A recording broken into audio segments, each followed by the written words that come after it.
the way that people are picking us now are ready to embrace those expectations. And he feels confident because of the locker room and the leadership that they have here in Buffalo. So much continuity.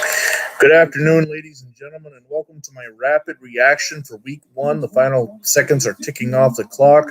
I'm on Hulu, so I'm a few seconds behind reality. I've already gotten the notification that the game is final. The Bills have indeed won and gone to 1-0. Now, if you didn't see any of my videos last year I basically try to get on as quick as I can. Sometimes I'm working and can't. And give my thoughts on the game without really looking at replays or research or any of that stuff. So let me just deal the positives, because it's a win. A win is a win. Anytime you can get a win in week one, especially against a division foe, it's a great thing. Josh Allen, though, comes out early. He's running all over the place, looks good, has a couple fumbles I'll get to in a second. The offense moves down the field. They score 21 points in the first 5 drives, and the only time that the Jets were able to stop the Bills is when Allen fumbled it. But after that second fumble, the offense kind of settled down, and from there they only got 6 points the rest of the game. Other positives, defensively, to hold the Jets to 10 points, especially when everybody always wants to say how great Sam Darnold is and how great the Jets offense is going to be. They got Le'Veon Bell and they got Frank Gore and this, that, and the other thing, and that they're going to be fantastic. Well, they didn't really show it much today other than the big 69-yard touchdown run, their pass. Negatives, like I said, the Josh Allen fumbles. He turns the ball over twice. The first time he gets hit, the ball comes out. The second time he does a head over. I thought his head hit the ground, but they didn't review it. The rules, my understanding, are anything other than the hands or the feet hit the ground, the play is dead. And it looked to me like Allen's head hit the ground before the ball came out, kind of reminiscent of the Don Beebe catch back in the 1988 AFC Divisional Playoff game against Cleveland, where his head hit the ground and the ball shot straight up, and a Cleveland defender caught it in the air. But Beebe's head had hit the ground, so the play was dead. The other negatives is the defense. The defense seemed to relax in the third quarter, leading 21-3. They seemed to sort of settle down, and that's how they had that 69-yard touchdown pass, which was basically just a short pass, and then a couple broken tackles later, and the receivers off to the running. Those are the things I've talked about last year a lot, how the Bills need to learn how to win. They won this game. They need to build on this next week against Miami, and then the Raiders or the Rams the week after, and the Raiders in week 4. They need to be able to build, because when you go to play the Rams or the Raiders, those teams are tough. Miami obviously is a divisional rival, so that's not easy. You've got to be able to win those games. You've got to be able to stay consistent throughout the whole game. So many times in the NFL in the last 10, 15 years, you see teams build a big lead and then relax, take their feet off the gas, and I kind of felt that way with the Bills today, leading 21-0 at one point, and then the next thing you know, it's 21-10 late in the third quarter, and Buffalo's got to get pumped back up and come back.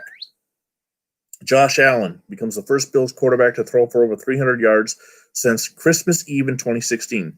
Doesn't seem like a lot of time, but when you're talking an NFL league in an era where 300-yard passing is common, it was a long drought for the Bills' passing offense. He goes for 312. Tyrod Taylor had been the last team.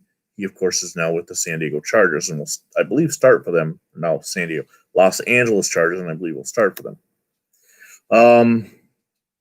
Looking around, just quickly around the rest of the league, the Patriots win again. Cam Newton's able to score a touchdown. The Patriots beat the Dolphins, so it's a divisional game. Now the Bills and Patriots are both up here in the division, while the Bills and Patriots up here, Jets and Dolphins are down here. The Bills, by virtue of having a bigger point differential in their game, will be in first place for the week. Next week, the Bills play the Dolphins. Atlanta, a lot of you know that I'm also an Atlanta Falcon fan. They score 25 points. They have a big game. Matt Ryan passes John Elway for 9th all-time in passing list, but they give up 38 points, and Russell Wilson just goes off, going like something like 25 of 28, 4 touchdown passes, just no defense in Atlanta. That needs to change, especially with the Buccaneers having, the guy who sits when he pees, Tom Brady, as well as Rob Gronkowski, Mr. Meathead, and all that.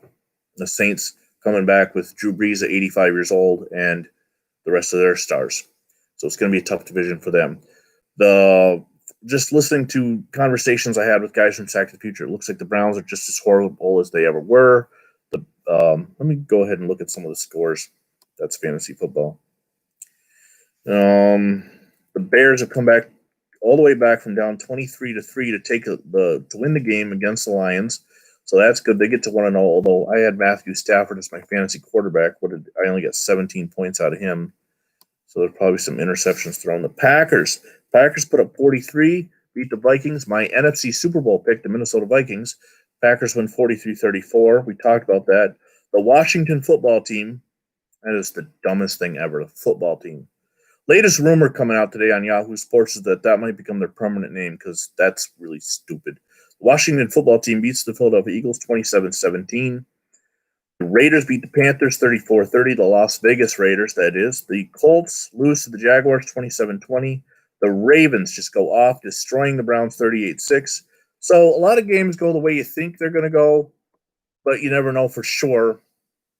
In the NFL, I thought the Falcons would be closer. At one point, it was 38-18. Let's see if we can the Bills' run defense. The Bills' run defense was fantastic. Le'Veon Bell did get knocked out of the game with a hamstring issue on a pass play. So then the Jets were down to 75-year-old Frank Gore, who still was able to get a couple carries and get some positive yardage. But the Bills' defense and overall, the thing I'm concerned with there is Matt Milano and Tremaine Edmonds both go down with injuries.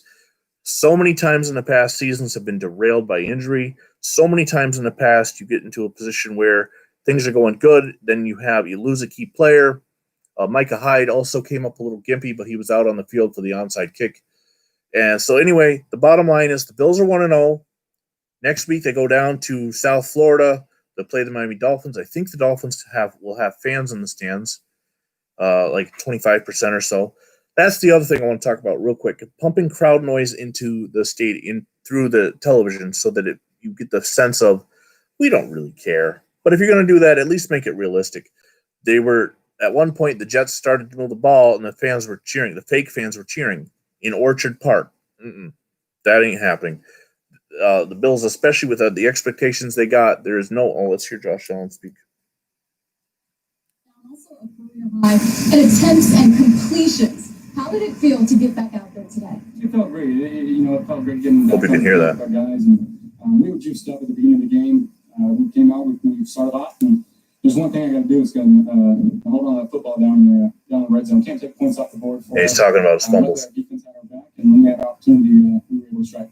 And speaking of the defense, they held the Jets to just under 19 minutes in time of possession. Talk about their performance today. Yeah, time of possession is huge in the game of football. When we can score and our defense goes out there and forces 3 and outs after 3 and outs. It's a great thing to see. We lost Tremaine early in the game, and we had guys step up. And I'm really proud of the team, how we came out and competed today, and how we dealt with the elements. And it was a little rainy at the beginning, a little windy, but at the end of the day, we got a dub, but still lots to clean up and lots to work on. And last but certainly not least, you mentioned the NFL locker room being a microcosm of what society should. Okay, so they're going on to talk about their social justice stuff. He said how they held the Jets offense to under 19 minutes time of possession. That is a huge stat. Now, if you're old enough like I am to remember when the Bills were in no huddle, it wasn't. The Bills were able to take that stat out of the game. But in the modern day NFL, if you can hold the team under 20 minutes time of possession, they're just not going to score points. The Jets had one big play. That was the 69-yard touchdown pass that Sam Darnold had. Other than that, the Bills' defense was there. They were playing hard. I'm looking forward to hearing about how Matt Milano and Tremaine Edmonds are doing. Matt Milano had a big interception early in the game. Cut down on the fumbles. Young man, he needs to learn how to hold the ball. You can't stress this enough. He didn't throw an interception. That's awesome. However, he fumbled the ball twice. Both times they lost. Second thing that I'm worried about is the linebackers and their injuries. Overall, great game, great win. Move on to Miami and just keep believing. Billieve. Until next time, I'm Vinny Vincent, and have a good week. Enjoy your rest of your Sunday, and God bless America.